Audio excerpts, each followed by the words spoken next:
And right now, you're the most powerful man in the United States, maybe in the world. What I believe to be the policy-induced side of inflation, do you risk hurting the economy by using these interest rate increases when, in effect, as you've indicated earlier here in this meeting, that you really can't impact the price of gas or the price of food? I think that's right. We know that our tools can't affect certain aspects of inflation, and that would include certainly energy inflation and food inflation. So, nonetheless, Ukraine invasion, we deliberately, and the Europeans have deliberately cut off accessing Russian supplies, and that's added to inflation. And the other problem also with hydrocarbons, it's a cartel that sets the price. Is that accurate? Sorry, what's a cartel? It's a cartel that sets the price of oil worldwide. Yes, globally, that cartel has a very major impact on the price of oil. And they have decided that further production is not as lucrative to them as just sitting back and making money. That's what it appears like. The cartels that dominate hydrocarbons, but we found, for example, during the pandemic, that there are really just 4 major meat processors in the United States. And with 4, rather than a multiple of that, there is the ability to indirectly restrain supply and increase prices. In fact, some of my colleagues, particularly in the House, have been talking about the antitrust aspects of some of these price increases. Is that a plausible ingredient to the problem too? So I think that's really a matter for the competition authorities, not for us. But sure, I think broadly speaking, our economy is very competitive. There will be some industries where that's less so the case. Welcome to the Cryptoteacher. And guys, I come back with that video just to make you think. And Jerome was in the house. And guys, that's not going to make news. Because in this actual Congress meeting, he tells the truth. Raising rates is not going to lower food prices, gas prices, because we know the few hands of the NWO control oil and food. We know it's the illusion of choice. It's the greatest magic trick of all time. Guys, who created all this inflation? It was Congress and the Fed. You create the problem, wait for the reaction, and run in with the solution. You created all this money. 20% of all money in existence was printed in 1 year. What do you think was going to happen? And they're not going to take responsibility of it. Why? Because they're trying to build a 4th industrial revolution. They want to replace you. The politicians and billionaires are not going to give you the whole truth. Elizabeth Warren could have clearly said it, but she only gave you half the truth. Raising rates is going to cause mass layoffs because we know these corporations don't get the easy free money. And then they get to play the Hegelian dialectic while the masses have no job. But we know they have the solution. Cryptocurrencies. And cryptocurrencies keep coming up in these meetings. And what did Jerome say? They're looking at these cryptos and stable coins to see if they can be profitable. Because that's what it's all about, guys. We know these robots and algorithms and drones are going to pay each other with crypto. The masses, the sheep, are going to go inside the metaverse while they're getting that free money, losing all their privacy. Being told what, where, and when and how to buy. And don't forget what David from R3 stated. If you want to boost the economy, and we can clearly see eventually they're going to have to do it. Airdrop that free money. They have 3 to 6 months to spend it, or poof, it's gone. The Federal Reserve is going to take down the economy by taking down America to Babylon along with our U.S. dollar. In China, the dragon is going to rise back by that digital SDR. And remember, the Cryptoteacher wrote about it a long time ago because he knows when it comes to the New World Order, it's all planned out. You have a wonderful day. So Americans are struggling with rising costs and all eyes turn to the Fed. Last week, you announced that the Fed would raise rates by 0.75 percentage point, the biggest increase in nearly 30 years. So let's talk about what the Fed is and isn't doing when it raises interest rates to try to bring down inflation. Let's start with gas prices. The price of gas is up 40% since Russia invaded Ukraine in February. Chair Powell, will gas prices go down as a result of your interest rate increase? I would not think so, no. Okay. That matters because gas prices are one of the single biggest drivers of inflation. Energy prices overall drove a third of the inflation last month, but the Fed's tools, as you say, have no impact here. So let's look at another necessity, food. Price of groceries is up nearly 12% this year. Americans feel the pinch. No matter how much groceries cost, people still got to eat. Chair Powell, will the Fed's interest rate increases bring food prices down for families? I wouldn't say so, no. Okay. So a Fed increase won't bring down these prices. And why? Because rate hikes won't make Vladimir Putin turn his tanks around and leave Ukraine. Rate hikes won't break up monopolies. Rate hikes won't straighten out the supply chain or speed up ships or stop a virus that is still causing lockdowns in some parts of the world. So let's talk about what interest rate increases can do. Chair Powell, you said last week that interest rate increases, quote, moderate demand. Can you just explain a little more about what that means? Sure. So we think about interest rate increases as affecting financial conditions and then the economy through three broad channels. The first of which is interest-sensitive spending. So that's durable goods and automobiles and things like that. So interest rates go up, people's demand for as a result of higher interest rates will moderate or decline so that supply and demand can get into better balance. The second channel is just asset prices generally. Interest rates, as they go up, will cause asset prices to moderate across the economy, and people spend a little bit less out of their lower level of wealth. The third channel is the exchange rate, which is really just another asset price, and that just basically as the dollar strengthens. As rates go up, the dollar would strengthen, which would tend to drive. So I appreciate this, and I do appreciate the explanation. But let me just see if I can just put a little more plain vanilla explanation of what's going on here. If I understand what you've said and what economists are saying across the board, is that when you raise interest rate, there's going to be less money to invest, and that is, it's going to dampen business investment. Is that fair?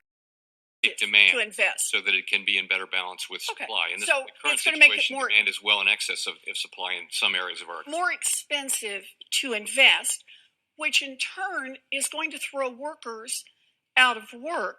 And when they're out of work, they have less money to spend. So I get that rate increases stop companies from spending money to build new plants or to buy new trucks or to hire new people. Right, Chair Powell? When money's more expensive, they're less inclined to do that. I think that's what you just said on asset pricing, right? Well, in the labor market, you have, as you know, a situation where there's a shortage of workers, and there are two job vacancies for every person who's actively looking for work. So part of this is to get the labor market back into balance. Well, I appreciate you call it back into balance. What I'm trying to get at, though, is what does the tool of raising rates do? And part of what you just said is that it increases, in effect, the cost to invest, to buy those trucks or new plants or to hire new people. The reason I raise this and the reason I'm so concerned about this is rate increases make it more likely that companies will fire people and slash hours to shrink wage costs. Rate increases also make it more expensive for families to do things like borrow money for a house. And so far, the cost this year of a mortgage has already doubled. Inflation is like an illness, and the medicine needs to be tailored to the specific problem. Otherwise, you could make things a lot worse. And right now, the Fed has no control over the main drivers of rising prices, but the Fed can slow demand by getting a lot of people fired and making families poorer. And while President Biden is working to increase energy supplies and straighten out supply chain kinks and break up monopolies and bring down prices, you could actually tip this economy into recession. So I just want to say, you know what's worse than high inflation and low unemployment? It's high inflation and a recession with millions of people out of work. And I hope you'll reconsider that as you drive this, before you drive this economy off a cliff. Thank you, Mr. Chairman.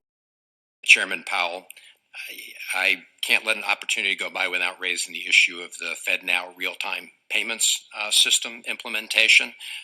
You would agree that if we can get this system into place, it will save millions of Americans billions of dollars, would you not? Yes, I would. And so that's why I just want to encourage you to move very quickly. As you know, the system is scheduled to go up next year. We had an earlier hearing in May in this committee, and Brookings Senior Fellow Aaron Klein, who's spent a lot of time monitoring this system, shared his concern that we weren't moving fast enough to hit that date and fully implement it. So I just want your commitment, Mr. Chairman, that you are focused on this and that it is a priority. Very much so. We're very focused on doing it right and also on time, and that's next year. Right, because it especially impacts, of course, people living paycheck to paycheck, right, who make a deposit in the bank, but it doesn't clear.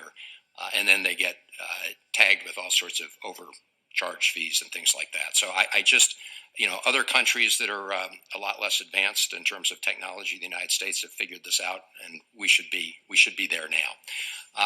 An instrument really that is backed up. There's a reserve that has securities in it that are meant to assure the value of that, of let's say it's $1 stable coin. So it's meant to assure that your interest is actually worth $1. So that sounds a lot like a money market fund, for example. And the way money market funds work is there's great transparency about what's in the reserve and their requirements about what must be in the reserve in order to preserve that $1 value.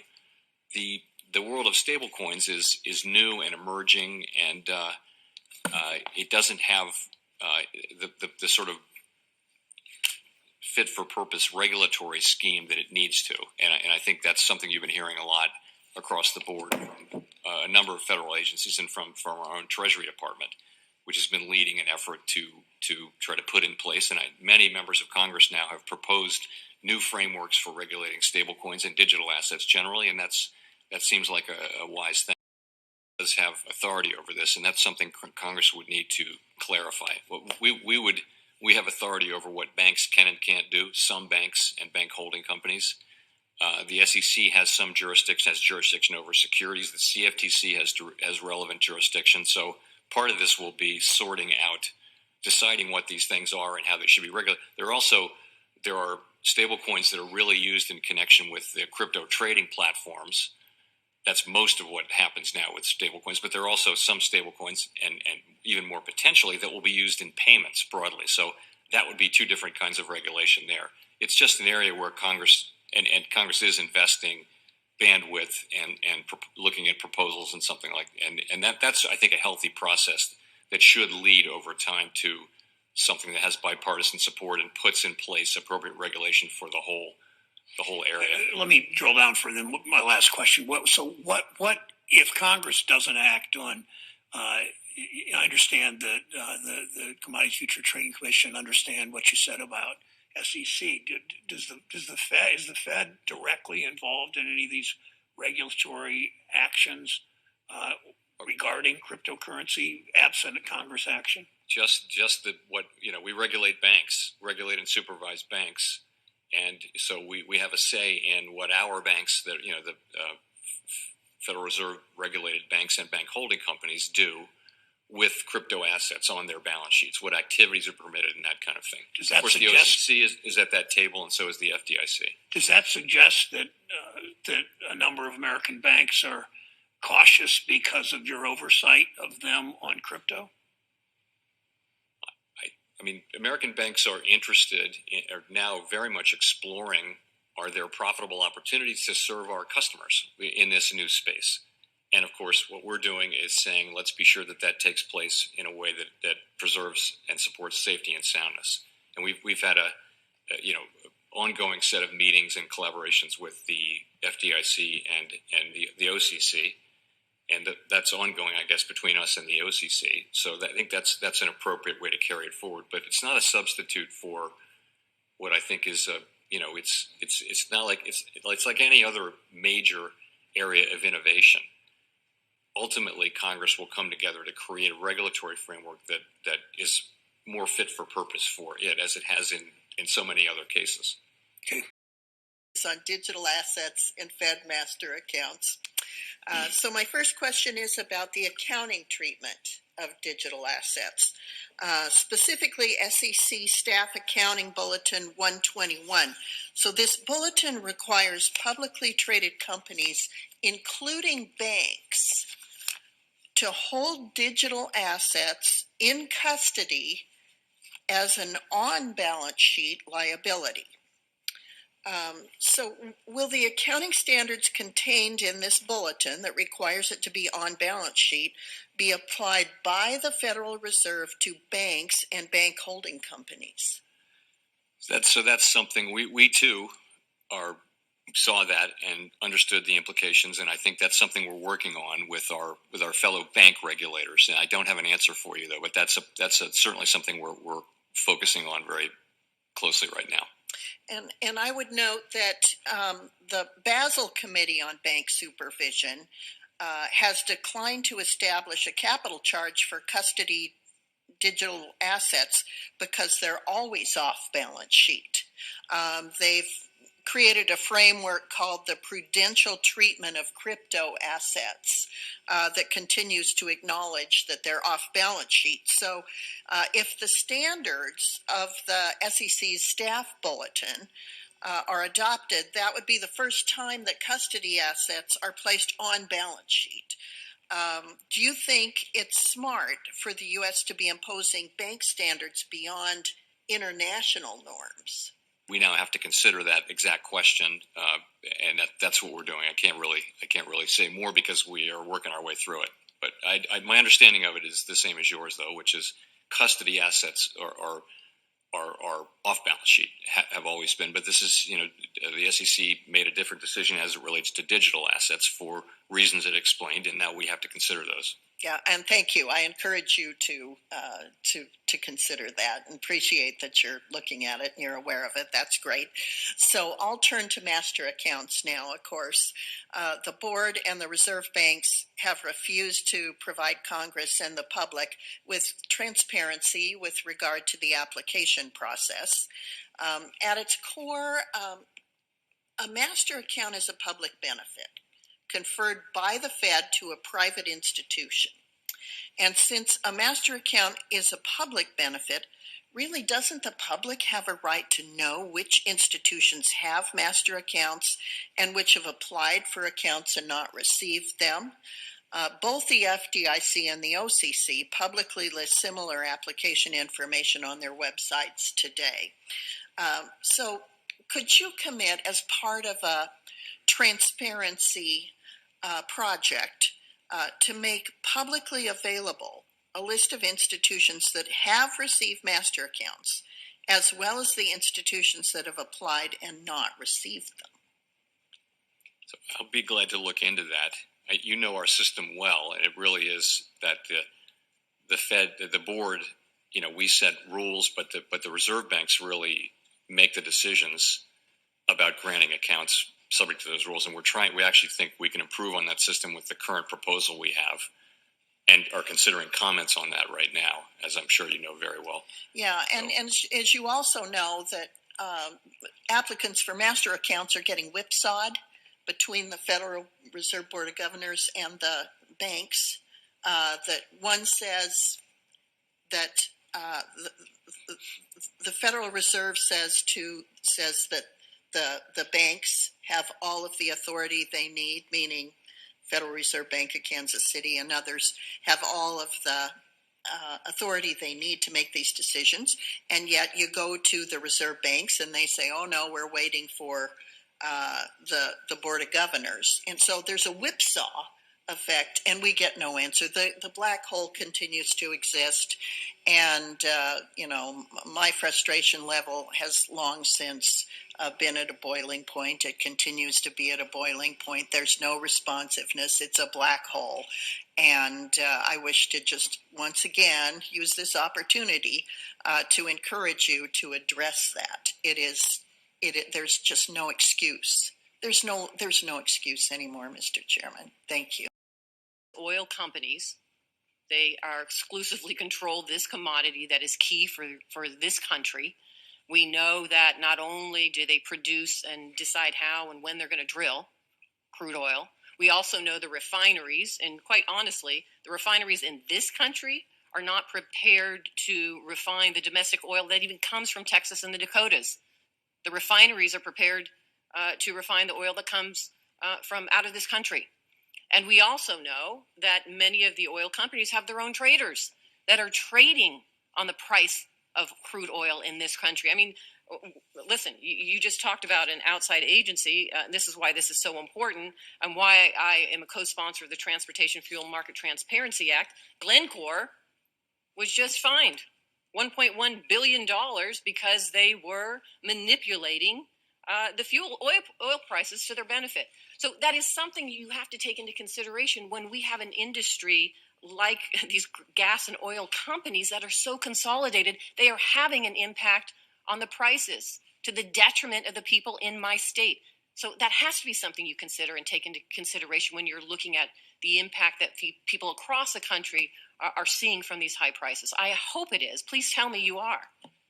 Well, I think we see that the global oil prices, which have very important effects on gas prices here at home, are set on the global market, and that, as we mentioned earlier, there's a large cartel that is responsible to a significant extent for setting those prices. We take that as given. So do you pay attention to what is Wall Street is saying and what these cartels are doing? When you say cartels, these are these big oil companies, and they're indicating that, well, I'm not going to drill because I'm making profits because the price of gas is so high. So you would assume, I would hope that you would take that into consideration, that it's going to continue these high prices because there is a challenge in holding these oil companies accountable. So in principle, we pay attention to anything that could affect the use of our tools and the need to use our tools. And I think with the future price of oil, the best thing you can probably do is look at oil futures, because that futures in theory should be taking into account all of these factors, and that's what we do. But ultimately, the question for us is, do we raise or lower interest rates?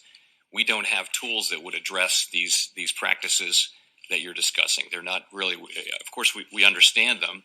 Well, do you have concerns that these oil companies are manipulating or controlling the prices that we have right now? Do you take that into consideration with the tools that you need to reduce inflation and reduce these costs? Honestly, those are not judgments for us to make. The questions about industry structure and competition are really not. It's not our assignment. Our assignment is employment and price stability. The outcome of that infrastructure is something you've got to take into consideration. Yes. Unless they change, the prices are not coming down. Unless they stop giving profits and sharing that with their shareholders and start addressing and looking at actually the consumer at the other end of this, who is bearing the brunt of it, these prices are not going to come down. I would assume you take that into consideration. Maybe I'm wrong. Well, when you say take it into consideration, we do have to have a forecast of oil prices, and we do. But ultimately, though, the question for us is price inflation. What's happening with price inflation? And it's a macroeconomic question. It's not a question about industry structure or corporate behavior. It's a question about what will be the behavior of inflation across the economy. And in particular, there's really not anything that we can do about oil prices. There's a little, food prices is a bit more mixed, but for oil prices, they're set at the global level. It has to do with global oil prices and also the refining spread. Neither of these are things that we have the tools to affect. Does it concern you that these oil companies haven't come to the table to look for a solution to help us reduce fuel costs? I don't think it's appropriate for the Fed or for me to be reaching out into areas of policy that are not assigned to us. It's not up to us to comment on on that sort of thing. We have a very specific job and precious independence to carry that job out. And I think the other side of that is stick to that job. And our job is maximum employment and price stability. Thank you, Mr. Chairman. Means that when rates rise, the value of the securities on your balance sheet drop. That's exactly what's happening today. And as of March of this year, the Federal Reserve had about $330 billion worth of unrealized loss on its balance sheet. That number's probably close to $500 billion right now, given the rise in rates. So my question of you is, do these unrealized losses limit the Federal Reserve's ability to execute its monetary policy objectives? And specifically, will the Fed sell mortgage-backed securities and realize a loss? Or will the Fed be cornered into holding these securities until they appreciate? So the curve of debt maturities, interest rates have already moved up to reflect interest rate increases that we haven't actually made yet to our. So what we have right now is a low short-term rate, which is our policy rate. So, and the increase that we made one decision at the last meeting, which was to raise by 75 basis points, but only to 1.6%. So, and we thought that was the right thing to do. I'm happy to discuss why. But really, the point is that our policy rate is still at a relatively low level. And in principle, we want to get it up to a more neutral-ish level, even more expeditiously than we had been. And that's what was behind our thinking. And that's really, so the concern, I don't think is about the level. It was with the speed. Are we moving too quickly? And I think I was persuaded that it was important that we make this move now and not wait and telegraph it and do it 6 weeks later, for example, or the meeting after that. It was important to do it now because where we are with inflation is having seen inflation come in above target over and over again. And we said we'd move more aggressively if it was appropriate. We thought it was appropriate. Of course, have tightened and have priced in a string of additional rate increases, and that's appropriate. Well, as you pointed out, and as Senator Tillis pointed out as well, our policy rate is only at 1.6%, but all out the curve, the market is pricing in increases. So financial conditions have already priced in additional rate increases. But we need to go ahead and have them. And I think that the most recent inflation indicators of various kinds suggest to us that we needed to accelerate the pace at which we get up to a level that is neutral, that is close to the longer run neutral level, and then we can make an assessment of how much further and faster to go. And so that's what we're doing. I think you can see from the moves we're making now that we do understand the full scope of the problem, and we're using our tools to address it pretty vigorously now.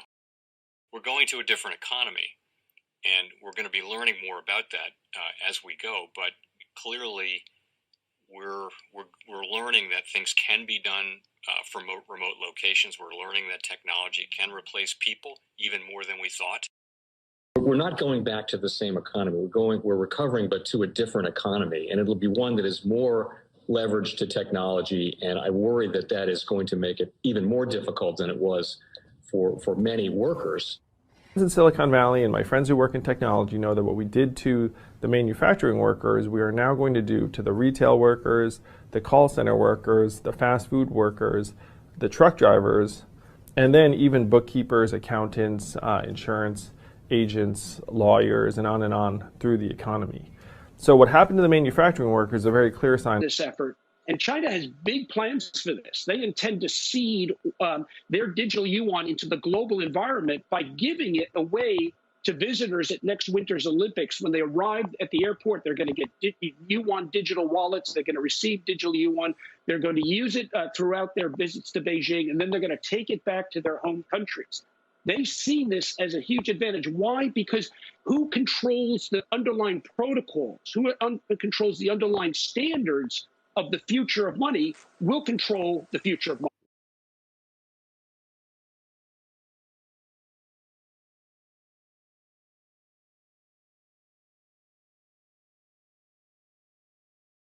The most powerful person in the world is the storyteller. The storyteller sets the vision, values, and agenda of an entire generation to come. Steve Jobs. And guys, you know I truly believe in this. When you look at the New World Order, they're the storytellers. And that's the reason why I wrote my New World Order book. But guys, now it's time to change the current generation. And I wrote 3 kids books. You know, I love the Trinity because I understand the power that's in it. So I have 3 books. We have an opportunity to change the generation, to educate, not just me, but I want to show you that I take action on a daily basis. And I want you to take action on a daily basis. Whether it's your job, whether it's in your community, we have an opportunity right now to educate the masses. I posted this on my Twitter account. Please share, but this is a short clip of the 3 books. There's going to be a clothing line and action figures. Please get these books for your kids, nephews, cousins, friends, so therefore we can start the re-education now. Because as we see, the 4th Industrial Revolution foundation is definitely here. Robots, algorithms, drones, taking humanity out the picture. We have to re-educate. But let's get into the video. Part 1. King Joshua and Drama Tam save the village. Part 2. King Joshua and Drama Tam save New York from COVID-33. Part 3. King Joshua and Drama Tam goes to China. It's mandatory to get part 1, part 2, and part 3 of this series. It's time to re-educate Generation Z.